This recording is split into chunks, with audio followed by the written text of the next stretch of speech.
Suatu hari saya ditantang oleh senior saya untuk membuat definisi tentang rasa buah delima.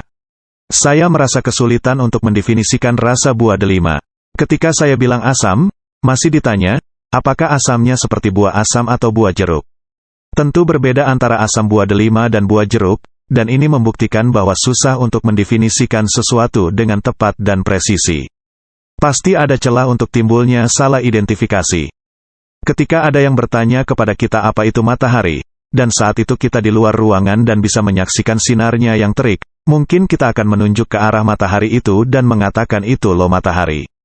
Padahal yang Anda lihat itu sebenarnya bukan matahari, tetapi cahaya matahari. Bahasa memang tidak begitu akurat untuk menunjukkan fakta. Itulah sebabnya seringkali terjadi salah paham dalam berkomunikasi. Walaupun Anda berbahasa Indonesia dan teman lawan bicara Anda berbahasa Indonesia juga, belum tentu apa yang Anda sampaikan diterima sebagaimana maksud yang ingin Anda sampaikan. Lao Tse, seorang filsuf dari budaya China kuno mengatakan bahwa kebenaran yang bisa dikatakan, berarti bukan kebenaran. Kebenaran hanya bisa dipahami secara integral, tidak bisa bagian per bagian seperti ketika kita membuat definisi. Salah satu cara untuk menjelaskan sesuatu yang belum pernah dimengerti oleh seseorang adalah dengan analogi. Analogi adalah mengikatkan suatu makna pada kejadian tertentu dengan makna yang sudah dipahami oleh lawan bicara kita. Sebagai contoh, pada waktu kecil, saya sakit dan mau disuntik oleh dokter. Pada waktu itu, setiap ke dokter pasti disuntik.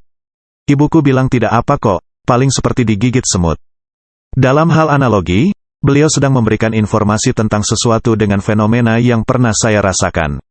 Salah satu cara kita menyampaikan analogi adalah dengan bercerita. Tentu kita masih ingat bagaimana orang tua kita dulu menanamkan pendidikan dan moralnya kepada kita lewat cerita atau dongeng. Karena hampir semua anak-anak pasti suka cerita, itulah sebabnya cara ini sangat efektif untuk menyampaikan pesan moral kepada mereka. Berbagai penelitian menunjukkan bahwa hampir semua orang suka dengan cerita.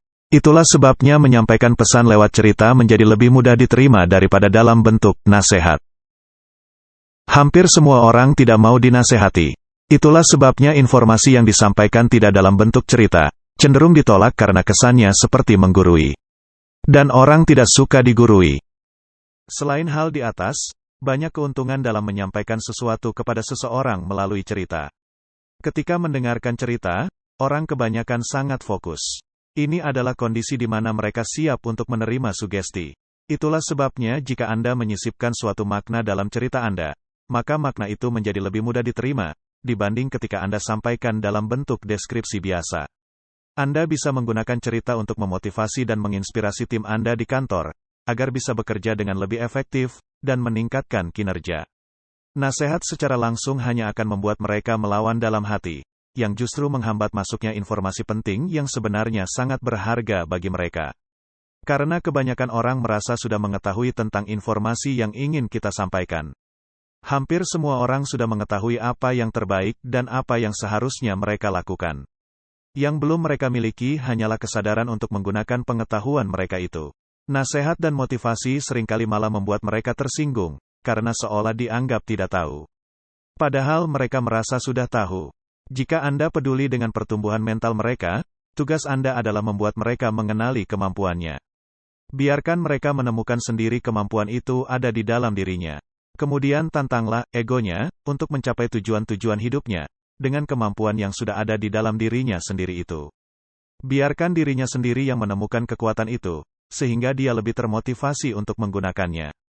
Salah satu cara untuk membantu seseorang untuk menemukan kekuatan yang ada di dalam dirinya sendiri adalah dengan bercerita. Dunia mengenalnya dengan storytelling. Kemampuan untuk menganalogikan suatu cerita dengan makna yang akan Anda sampaikan memang membutuhkan keahlian dan seni. Dengan latihan, Anda bisa mendapatkan keahlian di bidang ini. Tetapi usaha Anda tidak akan sia-sia, karena dengan kemampuan ini Anda akan menjadi komunikator yang lebih baik. Dan kemampuan ini bisa Anda terapkan di berbagai aspek kehidupan Anda. Jika Anda memiliki kesulitan ketika memberi nasihat kepada anak, istri, suami, adik, kakak dan lain-lain, ingatlah bahwa Anda memiliki senjata yang sangat ampuh, yaitu cerita. Anda bisa menyisipkan pesan-pesan tersembunyi, atau covert message, untuk mengintervensi mindset mereka untuk merubah perilaku dan karakter agar menjadi lebih baik.